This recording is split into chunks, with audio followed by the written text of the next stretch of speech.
Graça e paz, amados. Bom dia. Uma feliz Páscoa a todos. Amém? Glória a Deus. Lindos foram esses hinos. Vamos orar agora, meus irmãos, para celebrar ao nosso Senhor, porque hoje é um domingo especial, principalmente para nós, porque nós, como nossa irmã Neuza lembrou muito bem, os hinos aqui também retrataram muito bem, é o domingo da ressurreição, amém? Está feliz, meu irmão? Porque Jesus ressuscitou? Então dê uma grande salva de palmas ao Senhor.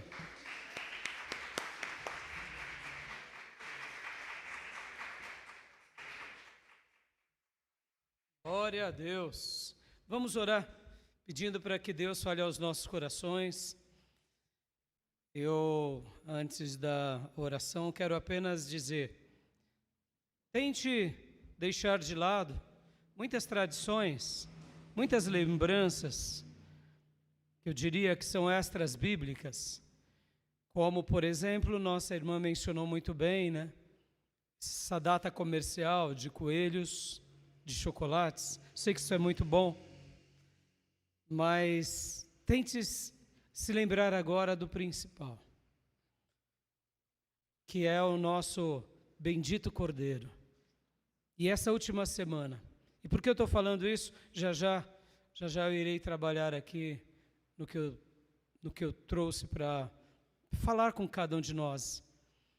Então eu queria que você agora tentasse, nessa oração, se lembrar dessa última semana. Dessa última semana.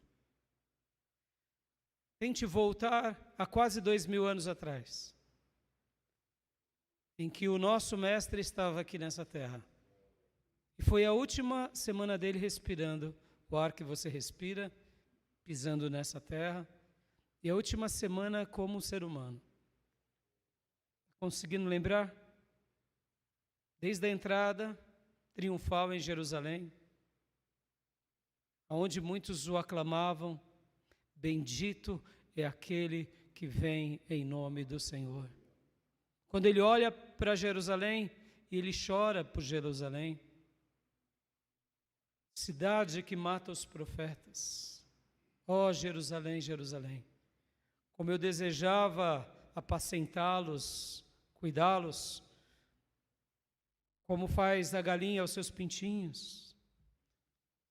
E aí começa essa última semana, e essa última semana, onde ele deixa a ceia, onde ele deixa lições maravilhosas, está registrado nos evangelhos e principalmente no livro de João.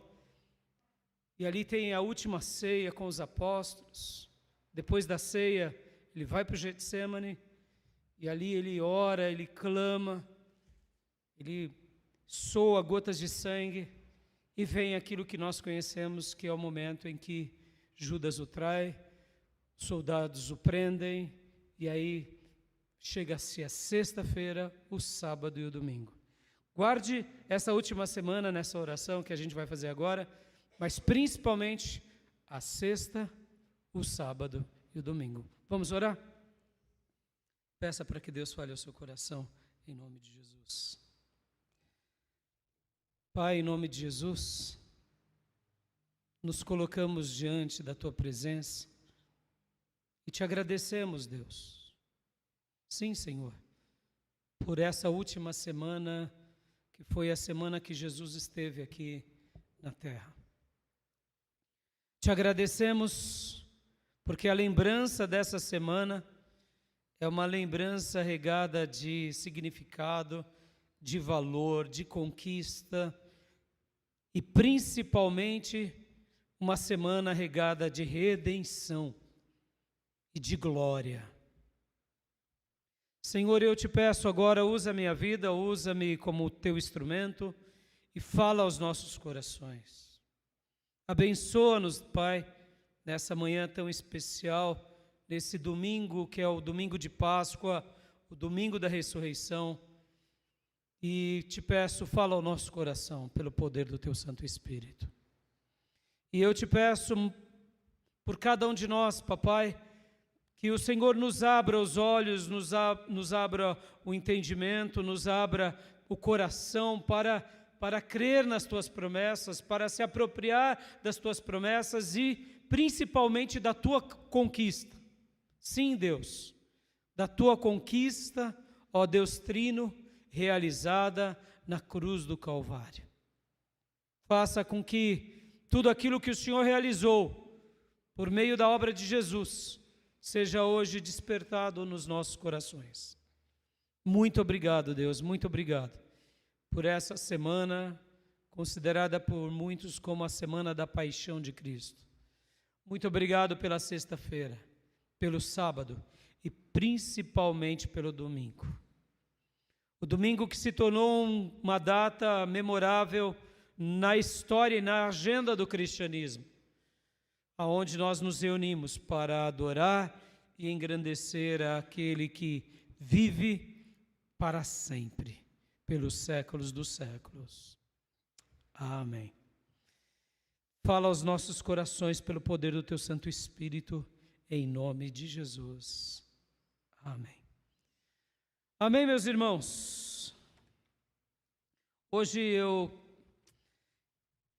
confesso para vocês que estaria falando alguma coisa e trabalhando também com a vida de José, mas eu achei por bem de deixar somente um assunto sobre a Páscoa, e até porque o título que hoje estarei trabalhando, nas próximas mensagens, eu estarei utilizando com a vida de José. Hoje eu quero falar com os meus irmãos sobre o título Feridas que curam. Feridas que curam. Convido você a abrir a sua Bíblia comigo em Isaías 53:5. Isaías 53:5. Hoje eu estarei lendo com vocês alguns versículos bíblicos e meditando a partir de Isaías 53:5. Antes de mais nada, eu quero dar as boas-vindas aos irmãos presentes e àqueles que nos acompanham nas redes sociais. Que Deus fale muito aos nossos corações em nome de Jesus. Isaías 53:5 é um texto maravilhoso, onde o profeta ele retrata sobre a obra de Jesus. E eu quero utilizar apenas agora aqui o versículo 5 e ler com vocês o versículo 5, para a gente poder meditar aqui sobre esse acontecimento que é da Páscoa. Mas eu quero pegar esse texto porque esse texto tem tudo a ver com o assunto que eu quero trabalhar com os irmãos. Todos acharam? O texto de Isaías, capítulo de número 53, ele, na realidade, se nós pegarmos o contexto, ele começa um pouco antes, ele começa ali no 52:13. Algumas Bíblias vão trazer até o título, O Sofrimento e a Glória do Servo do Senhor. O profeta Isaías, quando estava profetizando nessa porção aqui, quando Deus deu para ele essa revelação, ele literalmente viu Jesus. Ele viu Jesus. Ele olhou para os acontecimentos de Jesus que um dia iriam acontecer na terra. E ele descreve com tanta propriedade, com tanta beleza, com tanta grandeza, que não tem como lermos Isaías sem enxergarmos Jesus. Esse capítulo, ou esses capítulos, retratam da obra de Jesus, principalmente desses últimos acontecimentos. E em especial após ali a captura de Jesus no Getsemane. A maneira em que Isaías retrata aqui seria mais ou menos quase como de um roteirista quando ele está montando um filme. Ou quem sabe de alguém que está vendo numa tela. Eu não sei como aconteceu quando Isaías teve essa revelação, mas eu deduzo que foi algo praticamente assim. Enquanto Deus falava com ele sobre Jesus, e a obra de Jesus, ele enxergou esse último momento de Jesus de uma forma maravilhosa. Mas eu gostaria hoje de destacar aqui, no domingo chamado Domingo da Ressurreição. É lindo isso, né, irmãos? Domingo da Ressurreição. Eu hoje gostaria de destacar aqui com os meus irmãos, principalmente o versículo 5. E por que eu dei o título chamando Feridas que Curam? Porque por causa da ferida dele, você e eu fomos e somos e seremos curados. Amém, meus irmãos? Feridas que curam. Ele sofreu o dano para que você tenha recompensa. Ele sofreu na carne para que eu e você fôssemos comprados. Ele foi pisado, massacrado e destruído e morto para que nós vivêssemos. Aleluia. Meus irmãos, é maravilhoso quando entendemos a obra de Jesus. E, na minha opinião, a semana mais célebre desse entendimento é essa última semana. É essa última semana. E esses últimos 3 dias. Então vamos ler aqui o versículo de número 5, onde o profeta Isaías escreveu lindamente. Diz assim a palavra de Deus: Ele, porém, foi transpassado por causa das nossas transgressões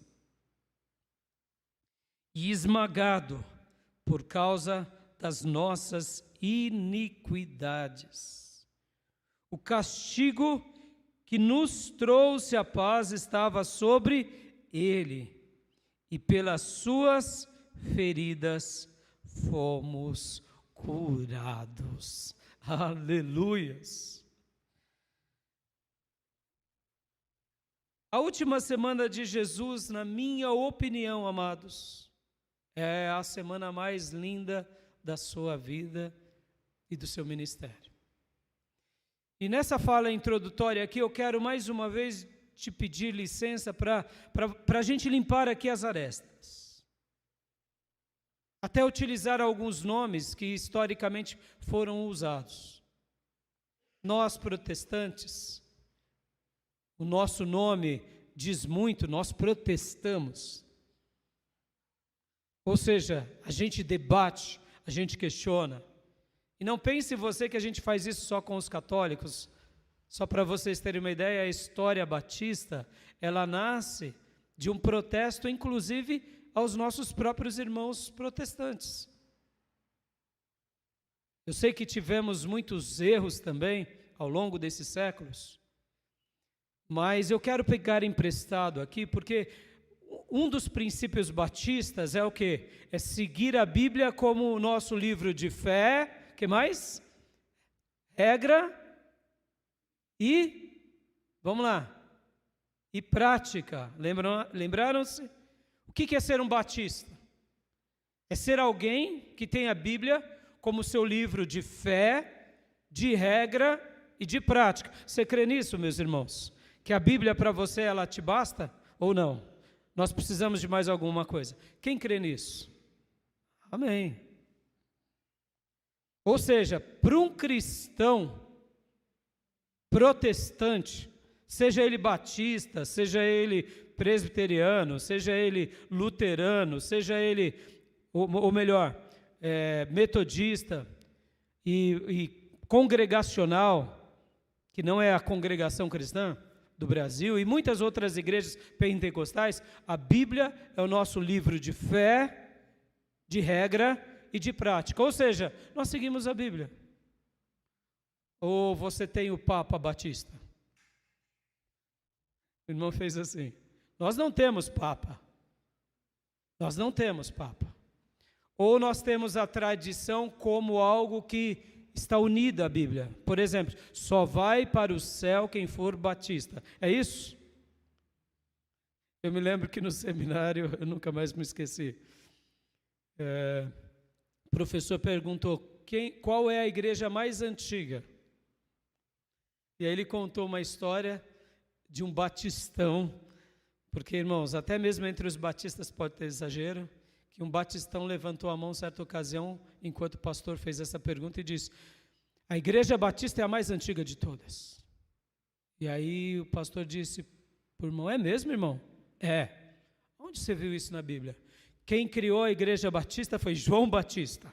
É antes de Jesus. Meu Deus do céu, que hermenêutica é essa? Tá?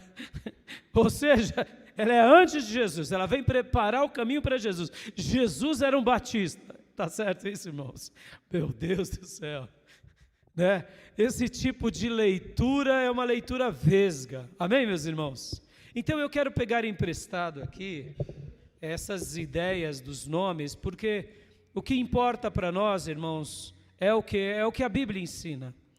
Mas, ao mesmo tempo, eu sei que como protestantes a gente protesta o tempo todo, e tem hora que a gente se esquece de algumas coisas, de alguns símbolos e de algumas belezas que a gente acaba jogando fora. Sabe aquela ideia de que a gente, ao invés de jogar a água fora da banheira, a gente acaba jogando a criança com a água suja? E esse é um defeito nosso, protestante. Ontem eu publiquei um vídeo no nosso grupo de edificação e no grupo de seminário, onde o Saião explica, juntamente com o Franklin Ferreira, um pouco sobre essa história. Porque logo depois da reforma protestante, os nossos irmãos luteranos, eles acharam que algumas coisas não tinham problema fazer parte da vida cristã deles. Por exemplo, a igreja luterana, eles têm alguns costumes. Por exemplo, o formato da igreja lembra muito a igreja católica. O pastor protestante luterano prega de batina, ou seja, para eles não tem problema. Por isso que depois, alguns grupos, como é o caso do grupo batista, faz esse protesto.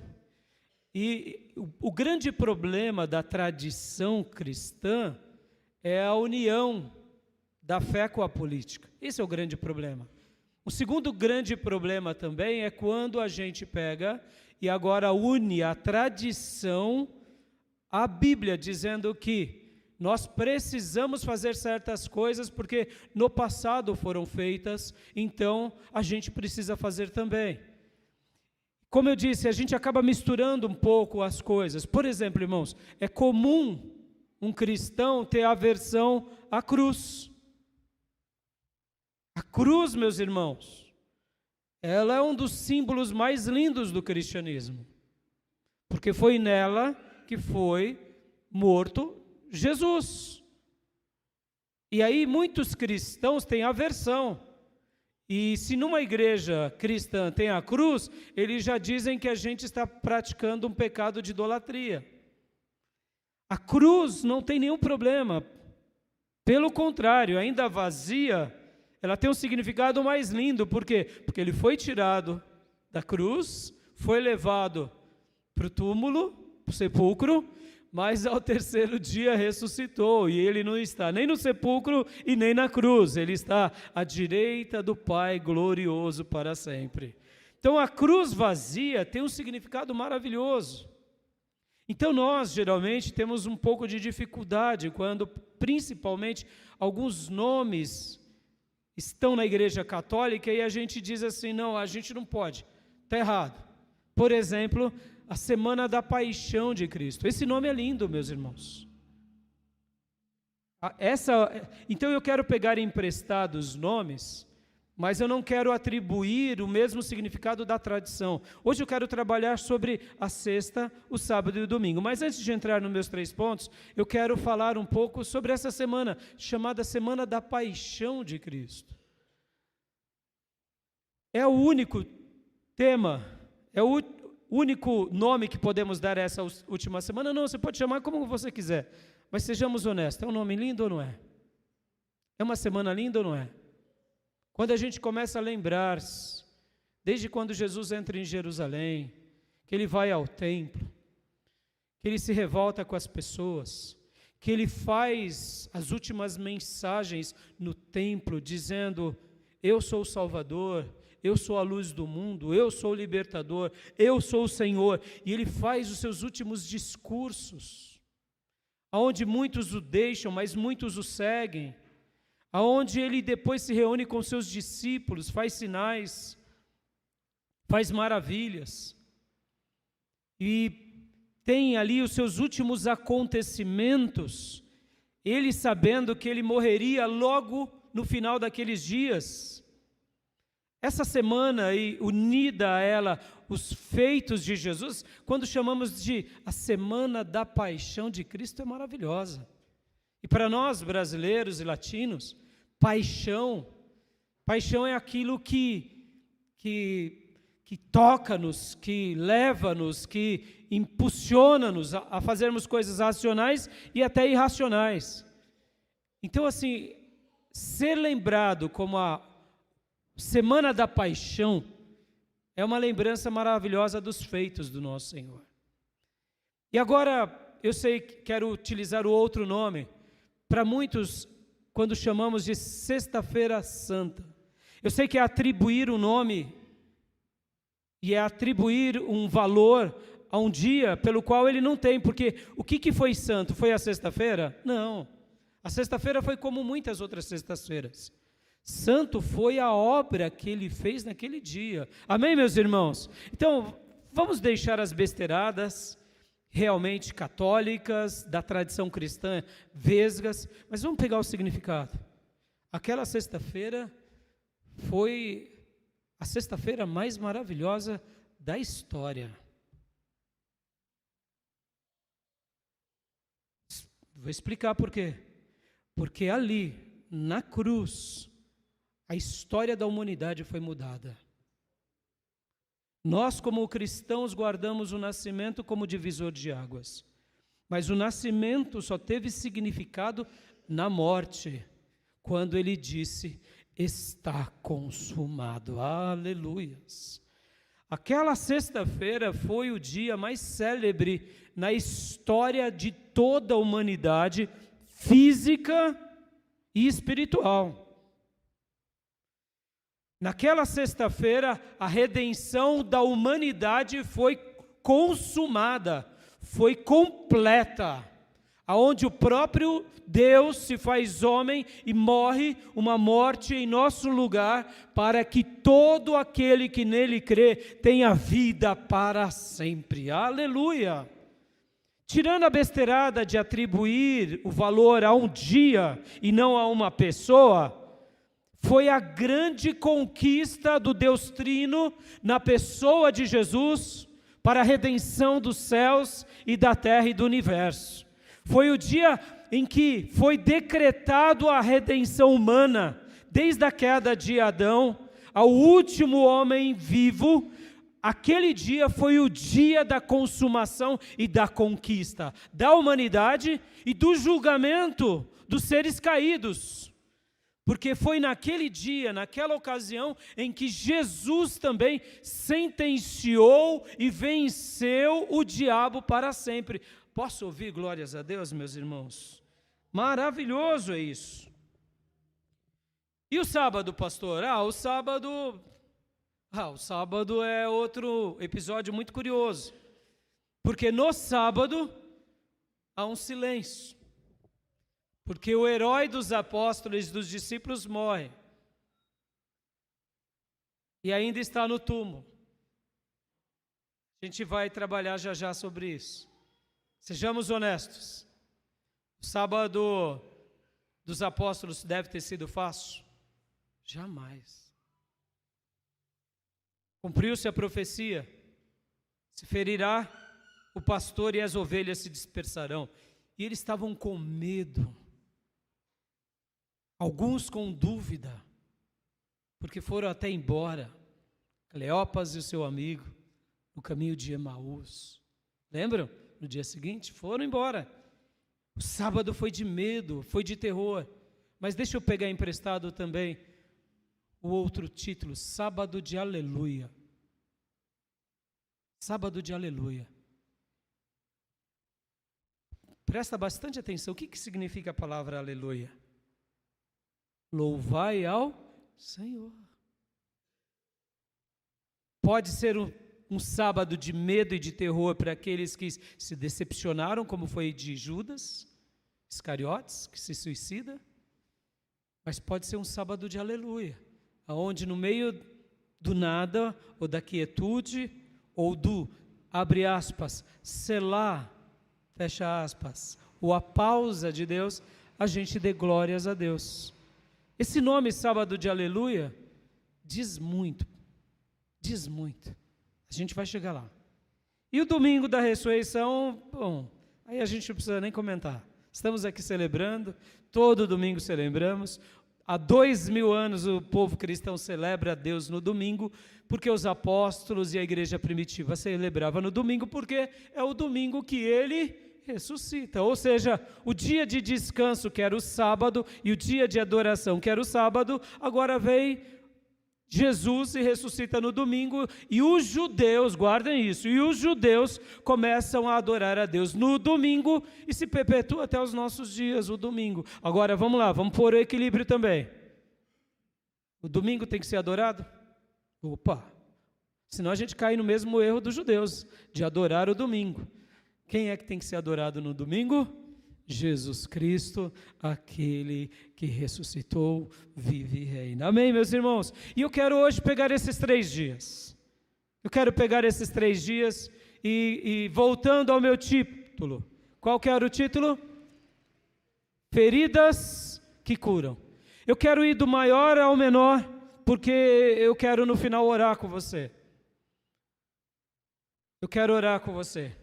Então, indo de trás para frente, eu quero trabalhar do domingo, do sábado e depois da sexta. Falando um pouco sobre o domingo da ressurreição, meus irmãos. É porque ele ressuscitou que estamos aqui. Se ele não tivesse ressuscitado, não teria sentido nenhum estarmos aqui. E o apóstolo Paulo fala algo lindo, que se Jesus não tivesse ressuscitado, a nossa fé seria inútil, seria vã, não teríamos sentido algum de proclamarmos Jesus. Então eu quero mostrar aqui que o domingo da ressurreição, ele é a lembrança daquele que venceu, guarde isso, venceu o último e o maior adversário. Jesus venceu a morte. Talvez você ache que o maior adversário do homem é o diabo. Não, meus irmãos, o diabo não é o maior adversário. O diabo é um grande adversário, mas era a morte. E a gente vai chegar lá depois, na sexta-feira, porque a gente vai entender perfeitamente na sexta-feira que ele vence o maior adversário, que é o pecado. Ele vence o pecado. E aí ele vence com isso a morte. Mas, pastor, eu não passei pela experiência de ressuscitar. Ainda não. Ainda não. Você e eu não passamos. Alguns filhos de Deus passaram por essa experiência aqui na terra. Mas nós não passamos. Mas eu quero te dizer que o teu espírito foi ressuscitado com a obra do que Jesus fez na cruz. O teu espírito, pelo poder da cruz, que estava ali, o sangue de Jesus, não a cruz em si mesmo, irmãos. Até tome cuidado com isso, viu, irmãos? Muitas vezes a gente usa de forma alegórica o poder da cruz, mas não atribua à cruz o poder maior.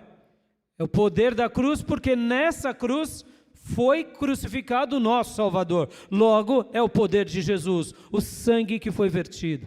Então, no domingo da ressurreição, o que Jesus vence? Ele vence a morte. Abra a sua Bíblia comigo em 1 Coríntios capítulo 15, irmãos. 1 Coríntios capítulo 15, vamos ler aqui. E eu quero falar um pouco sobre esse assunto, porque o que é ser um cristão, irmãos? Se não reconhecer esses milagres de Deus na nossa vida. E aqui em 1 Coríntios capítulo 15, do versículo 1 em diante, o apóstolo Paulo, ele começa falando sobre a ressurreição de Cristo. E é importante a gente saber da ressurreição dele, porque a Páscoa só vai ter sentido quando a gente compreende as conquistas de Deus por nós e em nós. Como eu disse há pouco, nós ainda não morremos e não ressuscitamos. Nós aguardamos aqui o nosso sábado de aleluia. Porque a gente está esperando esse grande dia. Não é assim? Jesus venceu o pecado, Jesus venceu o diabo, Jesus venceu a morte. E isso pode se tornar real em nós pela fé agora. Mas já aconteceu? Como filhos de Deus, nós vivemos o dilema do já, mas o ainda não. Pode ver. Já venceu todas as coisas. Ele reina sobre tudo. Mas ainda não aconteceu plenamente tudo. O diabo ainda está solto. Já foi vencido, mas não foi ainda lançado no lago de fogo e enxofre. Você já se tornou salvo, mas ainda não entrou no reino de Deus de glória. Você já desfruta dos milagres e da misericórdia de Deus, mas ainda não está num corpo glorificado. Por isso que somos falhos. A gente vive o dilema do já e do ainda não. O já do ainda não é o sábado, que a gente aguarda. É o grande sábado de Deus na nossa vida. É o grande sábado. Mas por que eu peguei do domingo e quero chegar na sexta? Porque, irmãos, guarde isso. O maior inimigo de todos foi vencido, que foi a morte. O teu mestre e o meu mestre ressuscitam para iniciar uma jornada por nós. Aleluia. Guarde isso. O maior aguilhão, o maior inimigo foi vencido. Por que eu estou sendo enfático? Porque se ele venceu aquele que tinha mais força, por que você não vencerá nas coisas menores e pequenas? Se ele venceu a morte, por que o diabo não vai ser vencido na sua vida e na minha? Perceba, ele venceu a morte, com o corpo dele, ele ressuscita para dar um novo significado à nossa vida. Então guarde isso, se ele venceu o maior, por que não o fará no menor? Vamos ler os textos bíblicos, porque eu quero que as promessas de Deus, elas nasçam nos nossos corações. E aqui Paulo diz, a partir do versículo 1, irmãos, 1 Coríntios 15, 1, quero lembrá-los do evangelho que preguei a vocês, o qual receberam e no qual estão firmados. Perceba, ó, vocês receberam e vocês estão firmados. Você recebeu o evangelho? Você recebeu o evangelho? Você está firmado no evangelho? Esse evangelho é o nosso evangelho de fé, regra e prática. Peguei emprestado aqui um pouco da tradição, porque ela é linda, admitamos. Semana da Paixão, sexta-feira, onde marcou-se a história, o divisor da humanidade, um sábado incomparável e um domingo glorioso. Peguei emprestado, sim, de propósito, porque eu quero hoje resgatar e te fazer lembrar que essa semana foi inédita. Sim, foi inédita. Porque aquele que conquistou a obra na cruz por nós, ele é chamado de maravilhoso. E o feito dele na nossa vida é espetacular. E é isso que eu quero que você se aproprie hoje, irmão. Porque aqui a gente não está lendo as histórias batistas, os credos batistas, a tradição cristã, cristiana. Eu quero que você se aproprie da palavra de Deus, porque ela é tudo para nós, amém, meus irmãos? Ela é o presente de Deus, pelo qual Ele deu ao seu povo no Velho Testamento e no Novo Testamento. E a igreja está firmada sobre a doutrina e o ensino dos apóstolos, aleluias. Então, leiamos novamente irmãos, quero lembrá-los do evangelho que preguei a vocês, o qual receberam e no qual estão firmados. Versículo 2. Por meio desse evangelho vocês são salvos, se guardarem firmemente a palavra que preguei a vocês. Caso contrário, vocês têm crido em vão. Percebam, é o evangelho que é o poder de Deus, é pelo evangelho que é revelado o Filho de Deus, é pelo evangelho que é revelado aquele que morreu na cruz para nos salvar, aleluia, e ele morreu, e ele consumou todas as coisas, aonde? Naquela sexta-feira, há 3 dias atrás, mas no domingo ele ressuscitou. Paulo aqui está sendo contundente. Se nós guardarmos firmemente a palavra que preguei, nós estaremos sendo salvos. Amém, meus irmãos? Você crê no Salvador? Você crê no Senhor? Aleluias. 3, versículo 3, pois o que primeiramente transmiti a vocês foi também recebi, que Cristo morreu pelos nossos pecados, segundo as Escrituras. Vamos ler esse versículo juntos, meus irmãos, porque eu trabalharei já no meu terceiro ponto, que é o ponto da ressurreição, ou melhor, da sexta-feira que ele morre. Percebam, olha só o que diz, vamos ler no 3, 1, 2, 3, pois o que primeiramente transmiti a vocês foi o que também recebi, que Cristo morreu pelos nossos pecados, segundo as Escrituras. Posso ouvir glórias a Deus?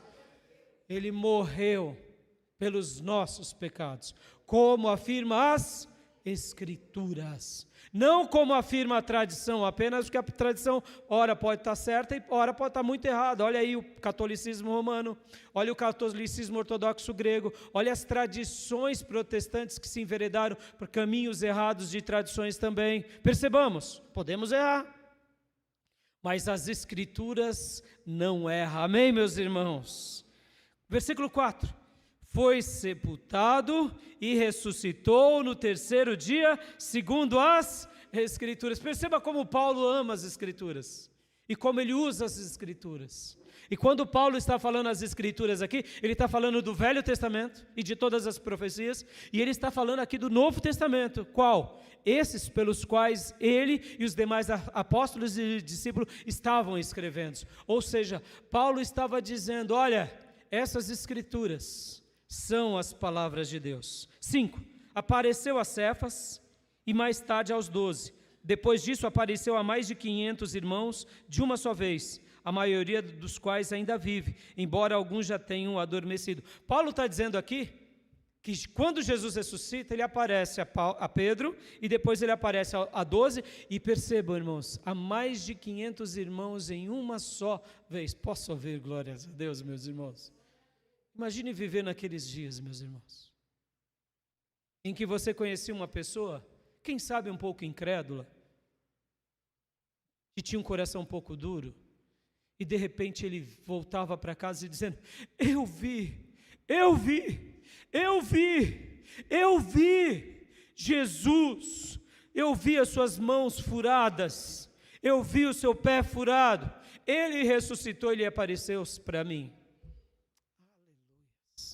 Vocês entendem como aquele povo foi marcado durante aqueles dias por acontecimentos maravilhosos? Mais de 500 pessoas, meus irmãos. Porque Deus faz questão, em alguns momentos, de se revelar para um e em outrora para muitos, para testar e para levantar um exército de testemunhas, dizendo, olha, o que eu faço como Deus, eu marco a vida de muitos. Só para vocês terem uma ideia, meus irmãos, lembram dos 2 bandidos na cruz? Ali eles não eram judeus? Eram judeus. Um deles não aceita Jesus? Dimas e Dídimo, diz a tradição, a gente não sabe exatamente qual era o nome deles, mas você sabia que então antes de Jesus morrer, o último a aceitá-lo foi um judeu, porque a obra de Deus era com os judeus. Mas lembra que Jesus disse, eu vim para primeiro restaurar o povo judeu. Depois de restaurar o povo judeu, a ordem já mudou. A ordem era, vão por toda a terra.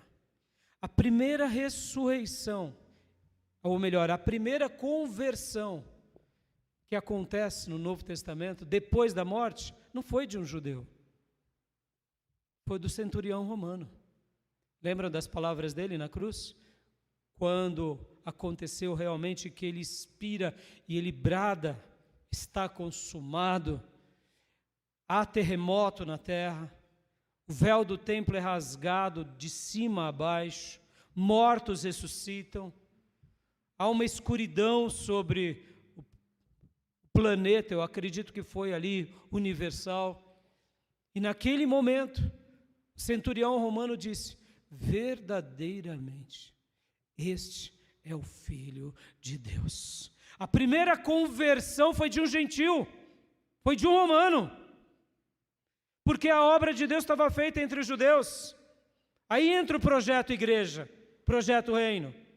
Perceba, meus irmãos, como Deus foi extraordinário, como Jesus foi extraordinário, e por que na ressurreição ele aparece para mais de 500? Olha só, meus irmãos, aonde estão os irmãos de Jesus no Novo Testamento? Vocês já notaram? Maria, depois que teve Jesus, inclusive enquanto Jesus estava no seu ventre, ela se preservou. Jesus nasce, então Jesus nasce, ela ainda se mantém virgem. Depois ela tem outros filhos, como por exemplo o Novo Testamento registra de 2, que é Tiago e Judas. O livro de Tiago é escrito por Tiago, irmão de Jesus, e o livro de Judas, aquele que antecede Apocalipse, é escrito também por quem?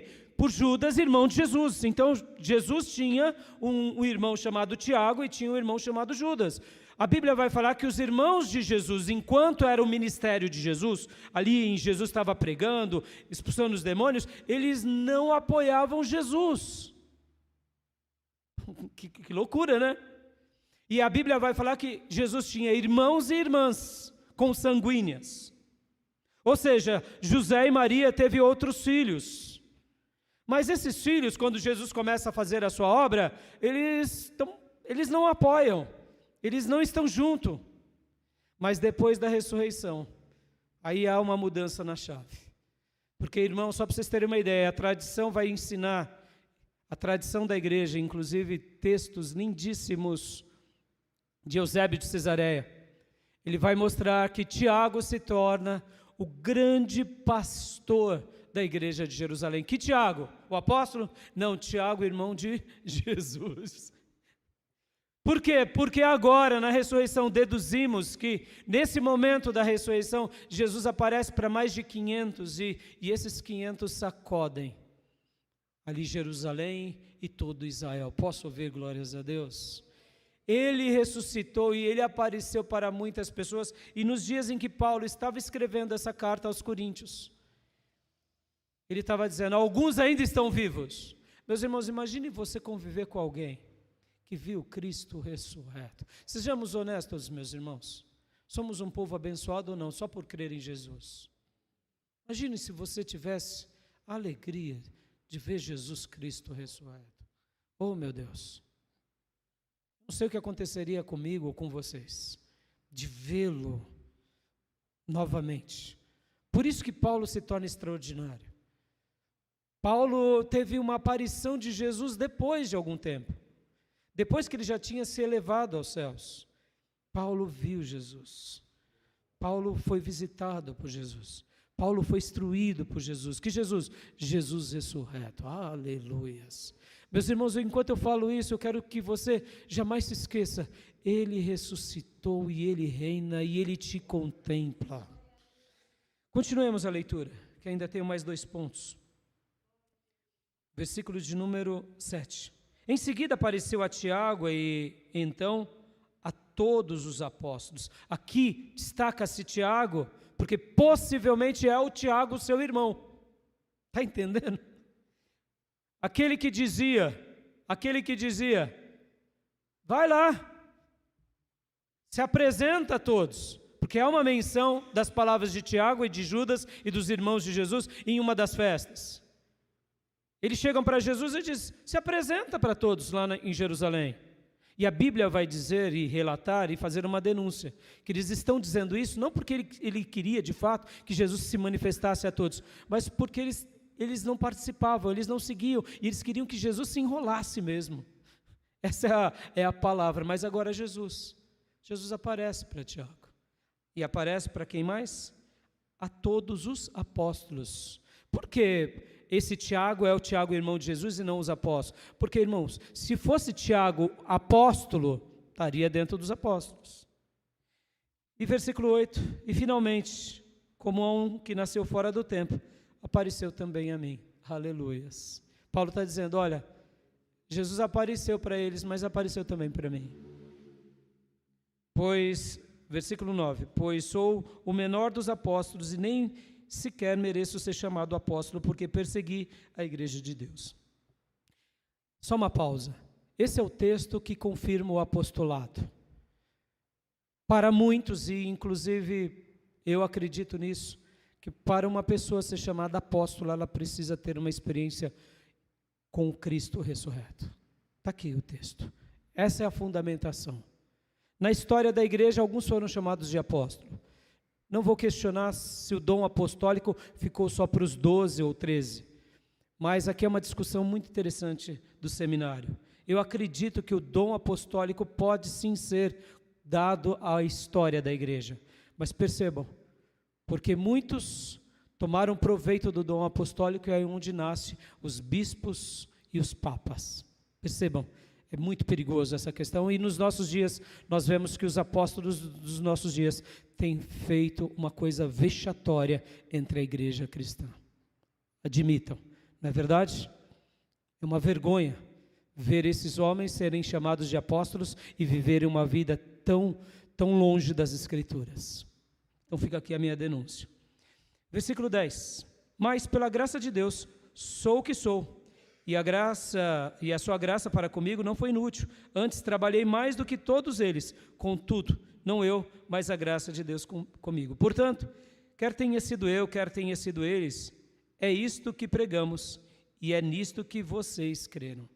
Para que a ideia do domingo da ressurreição fique bem cravada em vocês, vamos ler do 12 em diante.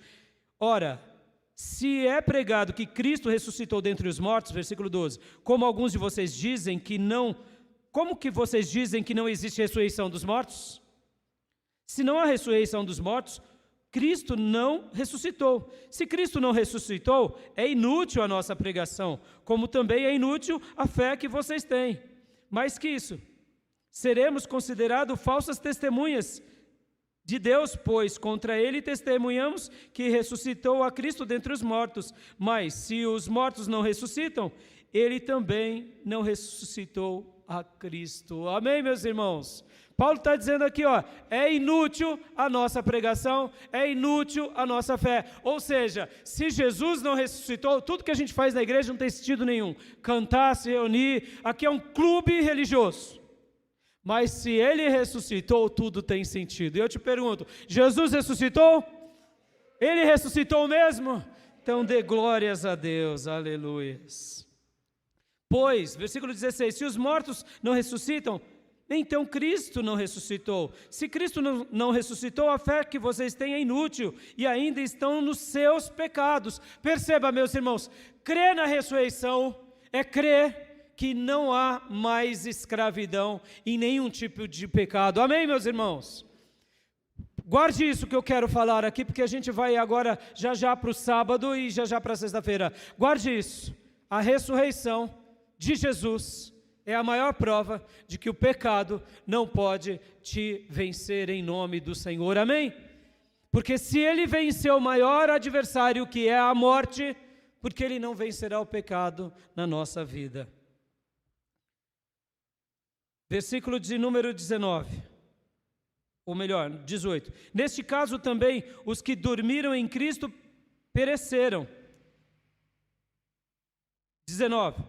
Se é somente para esta vida que temos esperança em Cristo, somos os mais miseráveis de todos os homens. Olha aqui a teologia da prosperidade. Se eu quero um cristianismo apenas para essa vida, a Bíblia está dizendo que eu me torno miserável. Tem sentido? Somos os mais miseráveis de todos os homens. Vamos ler de novo? Quero que você leia de novo, porque muitos irmãos acham que eu tenho um problema com a prosperidade. Não, meus irmãos, eu não tenho problema com a prosperidade. Eu tenho problema com a teologia da prosperidade. Essa eu tenho um problema. Essa teologia vesga, doente, cega. Olha aqui o que o apóstolo Paulo disse, versículo 19. Se é somente para esta vida que temos esperança em Cristo, a teologia da prosperidade prega o quê? Você vai ser rico lá no céu? O galardão vai ser grande lá? A sua casa e mansão vai ser maravilhosa lá? O que a teologia da prosperidade prega? Aqui, agora, para eu, para mim, para nós, porque eu tenho que ter. Meus irmãos, para de correr atrás do rabo. Para de correr atrás do rabo. A prosperidade vai te alcançar. Amém, meus irmãos? Para de correr atrás de profeta, profetada, profetismo e tanta besteirada. Porque quando eu obedeço ao Senhor, todas estas bênçãos, diz Deuteronômio, te alcançarão. Amém, meus irmãos? Não é você que corre atrás da bênção, a bênção te alcança, aleluia! E que tamanho vai ser essa bênção? Eu não sei, mas eu quero todas as que Deus separou para o Raimundo, amém, meus irmãos? Pastor, e se amanhã o senhor se tornar um pastor riquíssimo, milionário, bilionário, trilionário? Amém, Deus se preparou. Eu não estou morto, estou vivo, eu aguardo e eu vou dar testemunho do que Ele fez na minha vida. Agora, eu farei da riqueza o meu amparo? Não, o meu amparo chama-se Jesus Cristo, aquele que morreu e ressuscitou. E as bênçãos me acompanham. E te acompanho, amém, meus irmãos? Guarde isso. Eu sei que eu sou um pastor integral, em uma igreja séria, a proposta de ficarmos rico milionário é quase que impossível. Dentro de uma igreja cristã madura, meus irmãos, nós não somos Marajá da Fé. Aliás, nós somos servos. A ideia de um pastor protestante se tornar riquíssimo, milionário, é só um milagre, irmãos. É só um milagre. Mas pode acontecer? Pode. Agora, e com a igreja? Agora, o que Deus tem para um pastor é o que Deus tem para a igreja? Não. Pastores são pastores, missionários são missionários, diáconos são diáconos, e a igreja é a igreja. O que Deus tem para você? Não sei. Mas eu quero que todas as bênçãos de Deus te acompanhem em nome de Jesus. Amém, meus irmãos? Voltando aqui ao versículo 19, se é somente para essa vida que temos esperança em Cristo, se você tem esperado somente nessa vida, presta bastante atenção que Deus está te falando. Eu não preciso dizer, eis que eu te digo, eu não preciso te dizer, assim diz o Senhor, não preciso te dizer nada disso, basta você ler a Bíblia. É Deus falando com você, é Deus falando comigo, amém, meus irmãos? Não está errado dizer também, assim diz o Senhor, não está errado, mas eu poderia agora parafrasear e dar aquela conotação espirituosa, eu não preciso, porque a Bíblia aberta é Deus falando, a Bíblia fechada é a boca de Deus fechada. Então ouça o que Deus diz para nós. Se é somente para essa vida que temos esperança em Cristo, somos os mais miseráveis de todos os homens. A sua esperança está somente nessa vida, no trabalho, no dinheiro, na riqueza, na conta bancária, nos bens. Você e eu nos tornamos miseráveis. Você pode até ter um jato, você pode até ter casas, você pode ser até um milionário, mas se a sua esperança nessa vida, você e eu nos tornamos miseráveis. Mas se a nossa esperança está no Nazareno, naquele que ressuscitou e é para a vida eterna, nós nos tornamos especiais para a glória de Deus. Amém?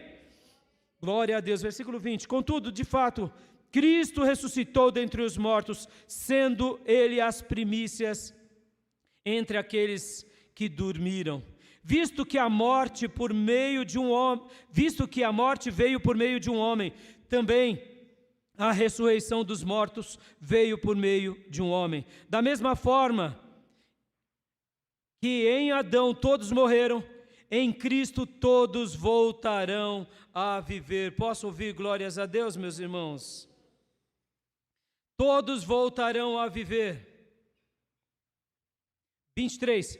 Mas cada um por sua vez, Cristo as primícias, depois, quando Ele vier, os que lhe pertencem. Então virá o fim, quando Ele entregar o reino de Deus, quando Ele entregar o reino a Deus, o Pai, depois de ter destruído todo o domínio, toda a autoridade e todo o poder.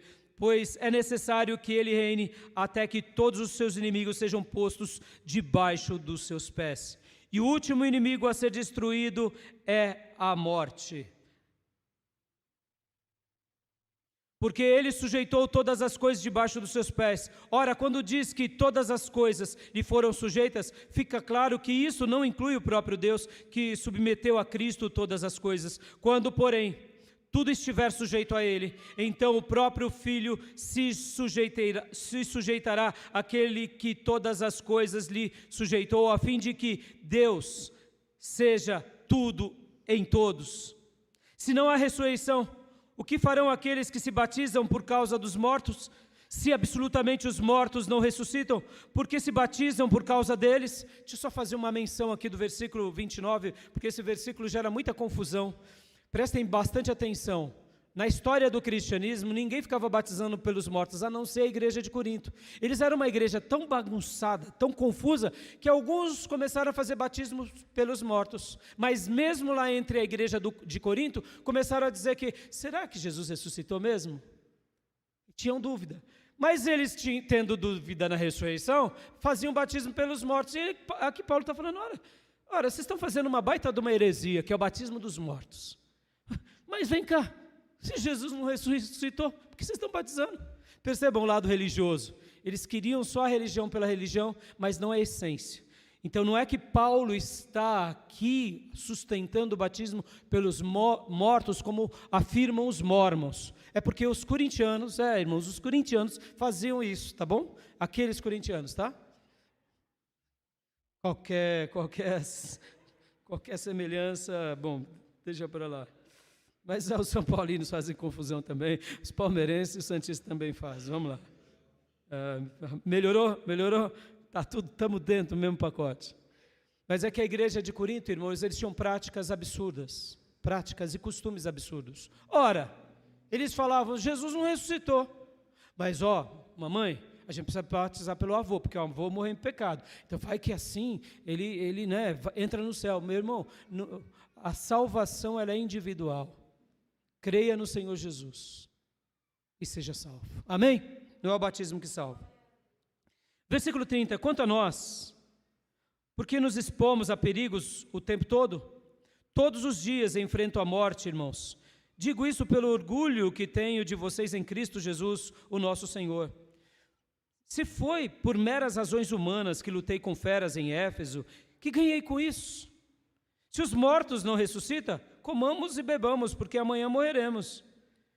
Não se deixem enganar, as más companhias corrompem os bons costumes. Aqui Paulo até dá uma gastada, ele usa princípios estoicos e epicureus, ou seja, da filosofia da época, usando, esses princípios estão certos, viu? Se a gente está trabalhando aqui por algo que não vale a pena, então vamos comer, vamos beber, que a gente vai morrer. Mas olha, cuidado, porque as más companhias corrompem os bons costumes. Recuperem o bom senso como convém e parem de pecar, pois alguns são ignorantes quanto a Deus. Digo isso para a vergonha de vocês. Jesus ressuscitou no domingo, amém, meus irmãos? Ele venceu a morte, então ele vai vencer na sua vida. Vamos agora para o sábado, serei bem breve no sábado e na sexta. O sábado foi o dia da grande incógnita, porque no sábado foi o dia que uniu as promessas de Deus a todos nós. Perceba, Jesus morre na cruz, mas ele precisava ressuscitar, porque ele seria o primeiro dentre muitos. Mas o que eu quero destacar aqui como sábado? O sábado é aquele momento de silêncio na nossa vida, onde parece que Deus não está agindo. Vem cá, você tem passado por sábados solitários na alma? Sábados longos? Parece que a promessa de Deus não se cumpriu? Então olhe para o domingo.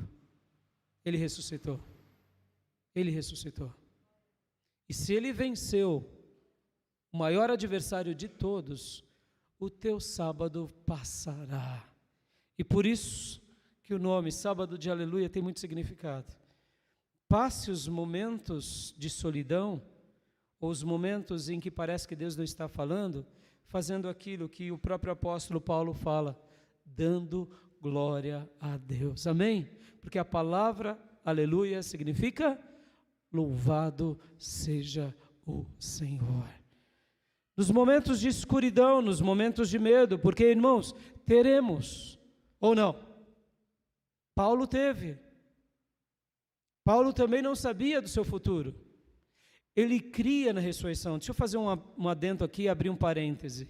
A nossa fé, irmãos, ela é quântica. Ela é quântica. O que é algo quântico? Que não está limitado ao espaço e ao tempo, ou ao nosso cronômetro de 24 horas. O que é algo quântico? É algo atemporal. Perceba, nós somos temporais. Nascemos, crescemos, estamos existindo agora e morreremos em uma data, em algum momento. Se nós ganhamos algo no passado e fizemos uma tolice, não tem como voltar no passado, tem? Não tem. Se você queimou o dinheiro, você não vai pegar as cinzas e fazer uma alquimia e voltar a existir dinheiro. Não tem jeito, queimou, acabou. Rasgou dinheiro, pecou, dá para voltar? Não dá. Mas olha só, a tua fé ela é tão maravilhosa, e a minha fé é tão maravilhosa, porque o que o maravilhoso fez é tão espetacular, que para nós o tempo e o espaço são eternos. Quando você pede perdão por qualquer pecado agora, Deus lembra-se da cruz. E o poder da cruz e do sangue carmesim repousa sobre você agora. Aleluias. É quântico. É quântico. Ou seja, a gente está limitado ao tempo, ao espaço, à altura, à profundidade, à largura, ao espaço. Mas Deus não. Deus, Ele pega o passado e faz daquele passado um presente maravilhoso. E faz um futuro de glória, ou seja, nós não chegamos lá na glória, mas já estamos pela fé. Por quê? É pela nossa fé? Não, é pela conquista dele. Aleluias! E é por isso que o coração de um lavado e remido no sangue do Cordeiro desfruta as conquistas dessa vida, mas ele não vê a hora de chegar na Nova Canaã, no Monte Sião. Ele não vê a hora, porque ele sabe que aqui, enquanto ele vive, ele vai viver uma grande aventura, mas ele não vê a hora de se encontrar com o Senhor, na reunião com todos os santos, e fazendo aquela grande festa com todos os lavados e remidos no sangue do Cordeiro. Todo mês nós celebramos a ceia, e podem ver que Jesus disse aos apóstolos: olha, eu estou fazendo a ceia com vocês hoje, e essa será a minha única, mas eu vou fazer de novo, com todos os meus filhos de todas as gerações. Aleluia. Essa ceia nos aguarda, essa ceia será real, participaremos não porque somos merecedores, mas porque Ele conquistou tudo. Ou seja, meus irmãos, Deus está silencioso hoje para você. Você está vivendo um momento de dor, de terror, como foram os apóstolos no sábado. Faça como a tradição nos ensina nesse caso. Seja um sábado de aleluia. Glorifique, meus irmãos, glorifique, porque Ele vai ressuscitar. E Ele ressuscitou, e creia nisso, que por mais difícil que seja a noite, e mais dolorosa que seja a noite, a nossa alegria vem pela manhã, porque o nosso Deus, Ele é a estrela da manhã, Ele brilha na manhã, e amanhã para nós virá, em nome do Senhor. Amém, meus irmãos? Passe pelos seus momentos de quietude. Tem muita coisa na sua vida e na minha vida que a gente não vai entender. Os apóstolos não estavam entendendo, mas eles não desistiram do Senhor. Amém? E o último ponto, que agora é a sexta-feira. Eu quero olhar para a sexta-feira. E por que eu fiz questão de vir do domingo para o sábado, para a sexta? Foi de propósito. De propósito. Porque, irmãos, tem hora, sejamos honestos, tem hora que a gente pensa assim: será que Deus vai me mudar? Será que Deus vai me abençoar? Será que eu mereço? Será que aquela oração vai ser ouvida? Será que a minha família tem jeito? Será que eu vou ser liberto desse demônio, desse vício? Oh, meus irmãos, por isso que eu comecei do domingo. Ele venceu a morte. Ele venceu a morte. E se Ele venceu a morte, por que Ele não vencerá o pecado na tua vida e na minha vida? Lá na cruz, no texto que nós começamos lendo aqui, mostra que pelas feridas dele fomos sarados. Vem cá, tem áreas da tua vida que Deus precisa transformar? Tem ou não tem? Sejamos honestos. Em algumas áreas da minha vida eu digo assim: aqui eu cresci, mas em outras eu digo assim: como eu preciso crescer. Como eu preciso crescer. Como eu sou carente nessa área. Porque sejamos honestos, meus irmãos, nós douramos a pílula para nós mesmos. A gente só consegue enxergar as coisas bonitas. As feias? Não, a feia não. É você que está vendo. A feia não. Fica quieto, hein, acusador dos quintos. Não é assim que a gente age? Mas para as coisas bonitas, não. A gente até se envaidece. Não, irmão, não é tudo isso não. Mas lá dentro está dizendo assim: louvado seja eu, glorificado seja a mim. Cuidado.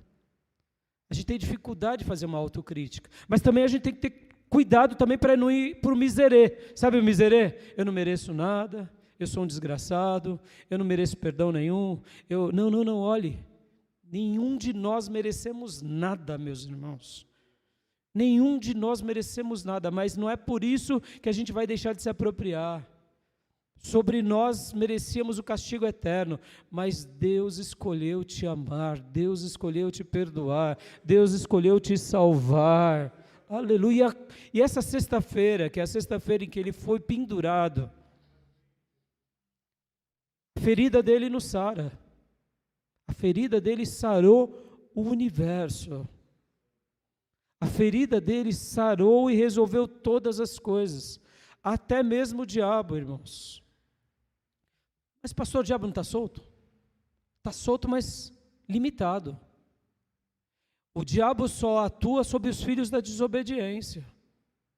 A área de atuação do diabo é no pecado. Então, quando alguém entra no pecado, ele está no terreno do diabo. Percebam como é perigoso pecar. Por isso que a gente não pode brincar com o pecado, porque quem esconde as suas transgressões não prosperará, mas quem as confessa e deixa encontra misericórdia. Amém, meus irmãos? Por isso que o diabo, ele está, sim, ele tem uma atuação, ele é o príncipe das trevas, ele é o mal na sua essência, ele é poderoso para aqueles que estão no erro. E para aqueles que não fazem parte dele, ele está debaixo do estrado dos nossos pés. Amém, meus irmãos? E eu te digo, pastor, mas o senhor está dizendo que Jesus, na hora em que ele foi morto na cruz, pelo texto de Isaías, pela obra de Deus, revelada em todo o Novo Testamento, por aquela ferida tudo foi curado? Sim, foi. Inclusive o martelo do Pai, do juiz supremo, já foi dado ao diabo. O diabo já está condenado com todos os anjos caídos, meus irmãos. Só não chegou ainda a grande condenação eterna. Mas o diabo foi vencido, a morte foi vencida e o pecado foi vencido. Ou seja, meu irmão, pelas feridas dele somos, seremos curados para sempre. E na cruz foi isso que aconteceu. E eu quero destacar agora aqui com vocês isso, e eu quero ler com vocês 1 João 3,8, abra comigo em 1 João 3,8, olha só o que diz 1 João 3,8, irmãos, que mostra que o diabo foi vencido na cruz. 1 João 3,8, aquele que pratica o pecado é do diabo, porque o diabo vem pecando desde o princípio. Ponto. Para isso o Filho de Deus se manifestou. 2 pontos. Para destruir as obras do diabo. Jesus se manifestou e na cruz ele venceu. Amém, meus irmãos? Glória a Deus. Aleluia. O diabo foi vencido na cruz. Não se permita viver uma vida escravo de nenhum pecado. Se te falta, guarde isso, irmãos, por isso que eu fiz questão de ler o texto de Isaías. Por que eu fiz questão de ler o texto de Isaías 53? Quero ler novamente 53:5. Mas ele foi transpassado por causa das nossas transgressões. Aquele que era justo padece pelos injustos. Ele não merecia aquilo, mas ele quis fazer por nós. Ora, se ele quis fazer por nós, por que não crer que o pecado pode ser vencido também em nós. Amém, meus irmãos?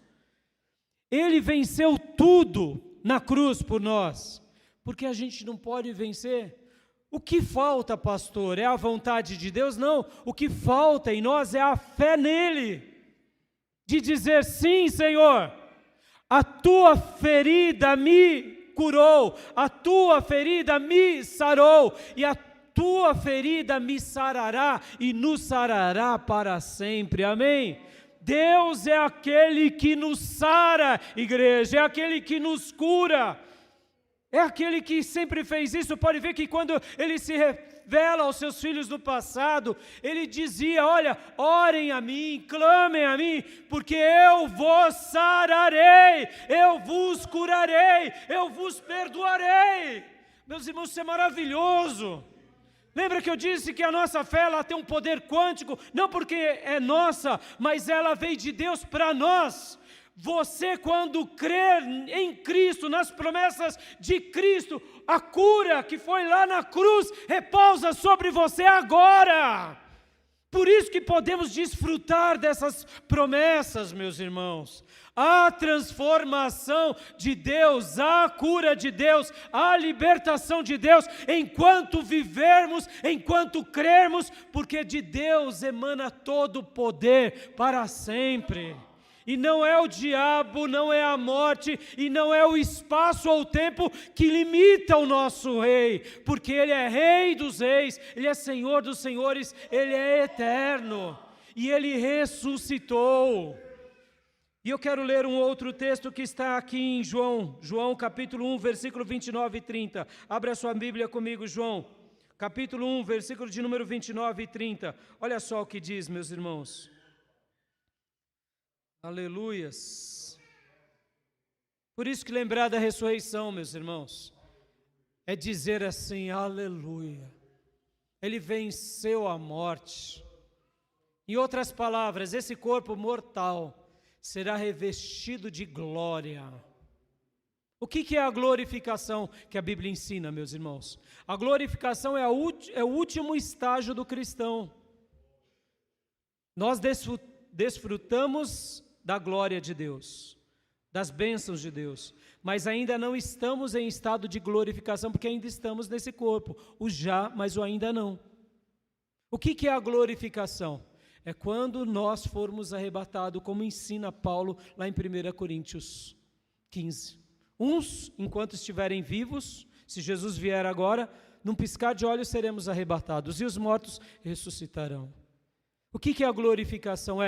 Venceremos a morte, porque somos bons? Não, porque cremos naquele que é maravilhoso. Então, ao lembrar do domingo da ressurreição, a gente está lembrando do quê?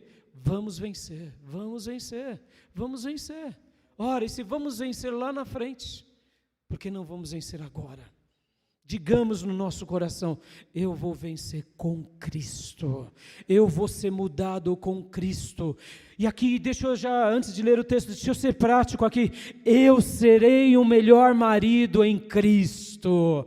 Eu amarei minha esposa com amor de Cristo. Eu serei uma melhor esposa, as irmãs poderão dizer, em Cristo. Eu serei melhores filhos em Cristo. Eu serei um cristão abençoado, consagrado, santificado, que honrarei o meu Nazareno a cada dia, porque ele já venceu, e eu farei dar valor a tudo que ele conquistou por mim e por nós. Amém, meus irmãos? Aqui em João capítulo 1, versículo 29 e 30 diz, aquele texto bem conhecido, mas que agora vai fazer um significado totalmente diferente. Olha só o que diz o texto. No dia seguinte, João, aqui é João Batista, viu Jesus aproximando-se e disse: vejam, é o Cordeiro de Deus que tira o pecado do mundo. Este é aquele de quem eu falei quando disse: depois de mim virá um homem que é superior a mim, porque ele já existia antes de mim. Guardem isso.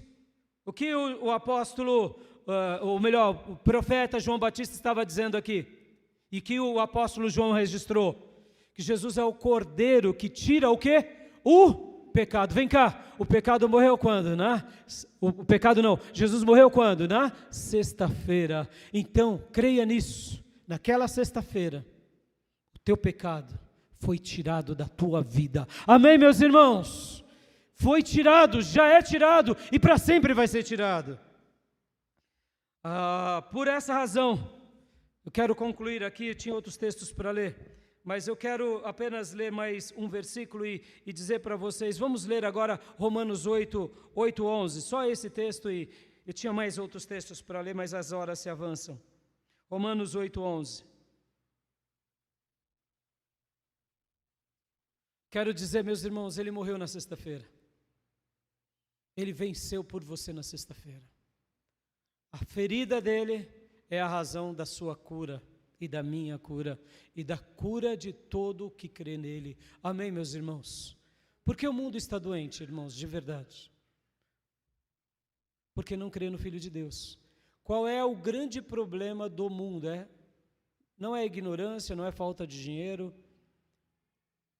O grande problema do mundo é pecado.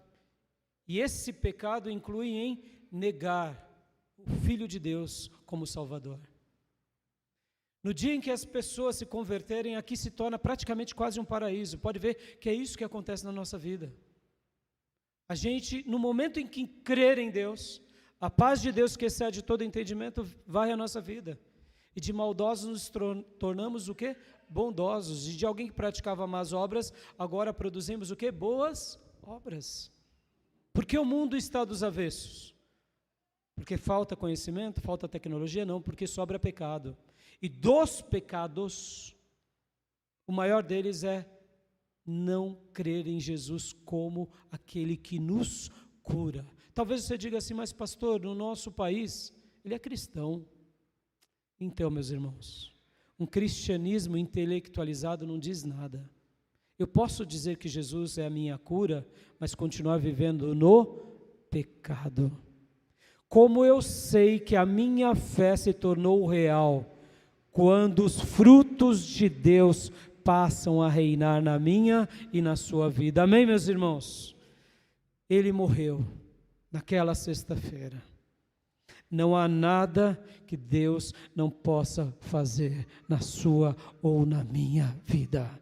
Não há uma doença sequer que Ele não possa curar em nós. Amém? Eu queria deixar isso para você, porque aqui, meus irmãos, a gente abre uma possibilidade infinita de milagres na nossa vida, no nosso coração, na nossa alma. A gente abre uma possibilidade infinita de milagres na nossa família, nos nossos entes queridos, nas pessoas mais duras e mais incrédulas. Você tem um parente assim? Você tem? Alguém que nega Jesus, alguém que até vocifera e cospe em Jesus ou na cruz? Pois é, a possibilidade do milagre está diante de você. Ore por essa alma, creia, peça para que o Nazareno converta eles, como converteu Paulo, porque foi por meio daquela ferida na cruz que a gente é curado agora. Há jeito para a nossa cidade, há jeito para o traficante, há jeito para o bandido, há jeito para a prostituta, há jeito para o político corrupto, há jeito para o nosso país, há jeito para esse mundo caído. A resposta é Jesus na cruz, sarando eles de todo o coração, meus irmãos. Quando alguém crê nessa vida de todo o coração, Deus sara essa alma, Deus muda essa história. Olha a história do cristianismo nesses 2000 anos, irmãos. Jesus mudou pessoas, famílias, grupos. Deus pode mudar a história do nosso mundo. Ele morreu naquele dia. Se aproprie disso. E aqui em 8:11 de Romanos, eu quero concluir com esse texto que diz: agora, se o Espírito daquele que ressuscitou Jesus dentre os mortos habita em vocês, guarde isso. Eu amo esse texto. Eu amo esse texto, porque esse texto chama para mim. Eu preciso viver aquilo que lá em João 8,32 diz: conhecereis a verdade e a verdade vos libertar. E se o Filho vos libertar, verdadeiramente sereis livres. Ou seja, Ele foi ferido para a gente ser curado.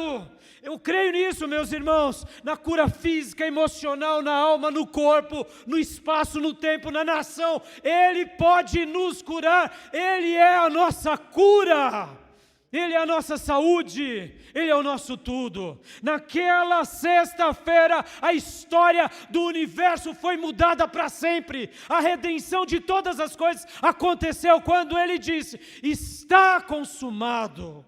E tudo aconteceu. Talvez você esteja vivendo o sábado. Pastor, mas não estou vendo, mas descanse. Lembra? O sábado de aleluia, dá glória a Deus, porque no tempo de Deus você verá as coisas acontecer. Talvez nós não veremos muitos milagres. Por quê? Porque a gente vai morrer antes. Mas saiba de uma coisa, no tempo de Deus, Ele fará tudo o que Ele deseja, e Ele responderá, quem sabe, todas as nossas orações. E lembre-se, jamais se esqueça, que o domingo da ressurreição é o domingo da vitória de todo filho de Deus, porque Ele venceu todas as coisas, e Ele venceu o último e maior aguilhão de todos, que foi a morte. Ora, se a morte foi vencida e mais de 500 pessoas viram, quem sabe um dia um de nós aqui possamos ver o Cristo ressurreto. Meus irmãos, quem sabe isso? Quem sabe a gente vai estar num culto assim que nem esse daqui, e de repente a gente vai cair aqui e não vai ter mais culto, porque ele vai entrar aqui e a gente vai ver as mãos furadas deles.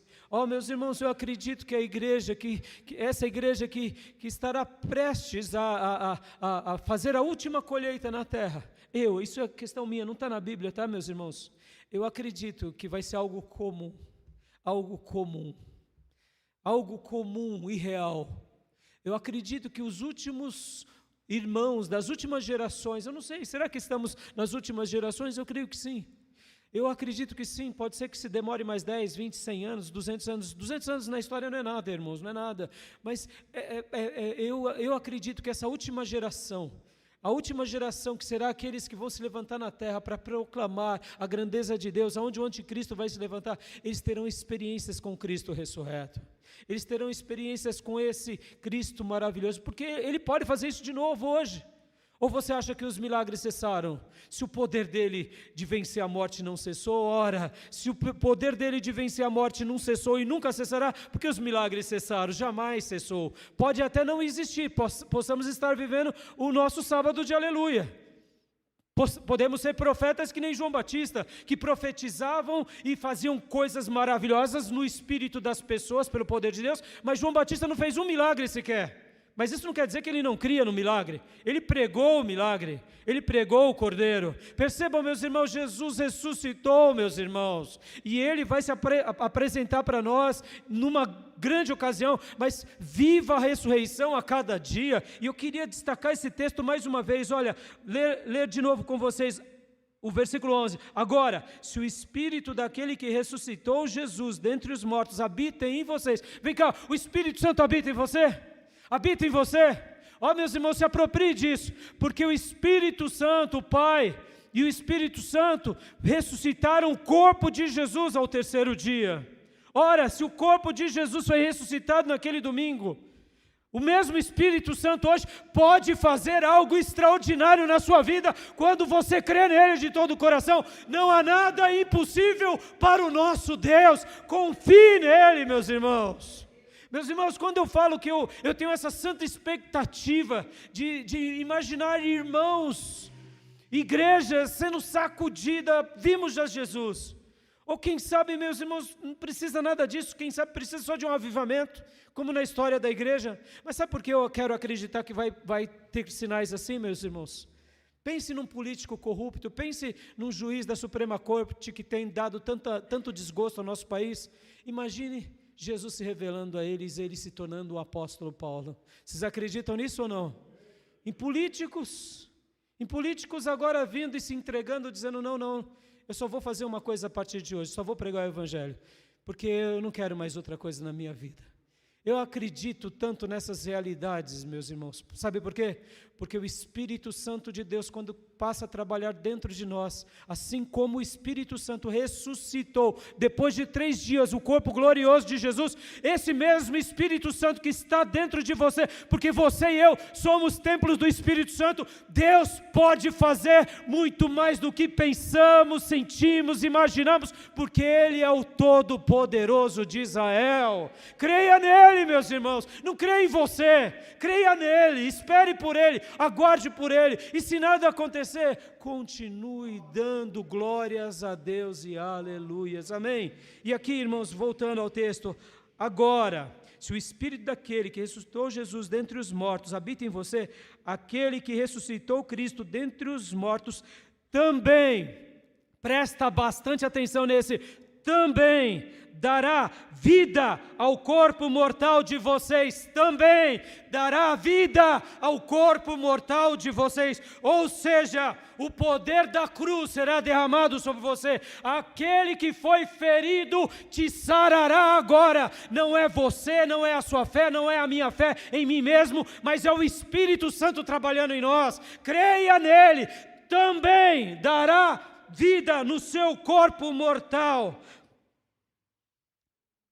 por causa do Espírito dele que habita em vocês. Amém, meus irmãos? Creia nisso. Creia que Deus pode trabalhar no nosso corpo mortal agora. Ele ressuscitou ao domingo. O sábado passou, porque a sexta-feira um dia chegou nas nossas vidas. Amém? E nessa sexta-feira bendita, o Nazareno morreu por nós. Por causa das suas feridas, fomos, somos e seremos para sempre curados. Amém? Eu deixo essa palavra de Páscoa ao coração dos meus irmãos e quero estar trabalhando, se Deus me permitir, sobre José, porque José foi um ferido que cura. E todo filho de Deus, ele é um ferido que também cura, porque um dia ele aprendeu com o seu mestre. Amém? Eu deixo essa palavra. E quero apenas orar agradecendo a Deus, porque um dia sexta-feira chegou, o sábado passou e no domingo Ele ressuscitou. Amém? Pai, muito obrigado, Senhor. Obrigado, Pai. Obrigado, Deus, por Jesus.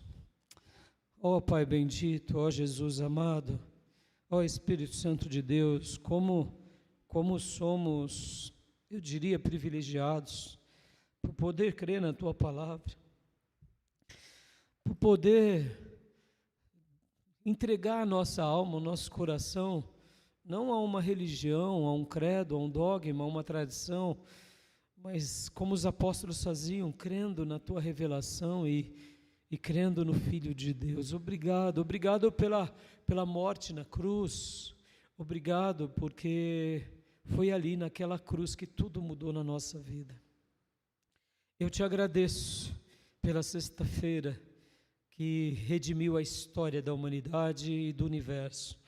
Eu te agradeço porque o sábado passou e ele sempre vai passar na nossa vida e nos ajuda a passar dando aleluias e glórias a Deus. E obrigado pelo domingo, o domingo de glória, o domingo da aparição, o domingo onde o último aguilhão foi vencido, e ele sempre o será para sempre, pelos séculos dos séculos. Obrigado por aqueles que tiveram o privilégio de te ver, Jesus, durante aqueles 40 dias, e Paulo, como um nascido fora do tempo. E Jesus, revela-te ao teu povo. E ó Cristo ressurreto, se um dia o Senhor quiser se apresentar para nós, para mim, para cada um de nós, ou para o teu povo espalhado nessa terra, ó Deus, vai ser um momento inenarrável, vai ser um momento especial, onde a vida apostólica vai ser restaurada entre nós de uma forma plena, quem sabe para a última e grande colheita. Senhor, aviva a tua obra entre os homens e ajuda-nos, ó Deus, a sermos filhos aprovados por ti, porque cremos que um dia o Senhor venceu o pecado, o Senhor venceu o diabo, o Senhor venceu o mundo e o Senhor venceu a morte, e ressuscitou e reina, e está à direita do Pai, intercedendo por nós. Se manifeste a cada um dos teus filhos e filhas, e continue nos atrair a tua palavra, e continue nos atrair a tua presença, E, ó Deus, em qualquer área da nossa vida, onde houver a mais singela doença ou enfermidade, eu te peço, nos cura, porque foi por meio das tuas feridas que fomos, somos e seremos para sempre sarados e salvos. E a maior ferida de todas, que foi o pecado lá no Éden, na cruz o Senhor já nos curou do pecado, e nós tributamos a Ti toda a honra, toda a glória e todo louvor. Muito obrigado por esse dia e por esse culto de Páscoa, em nome de Jesus. Amém. Amém, meus irmãos.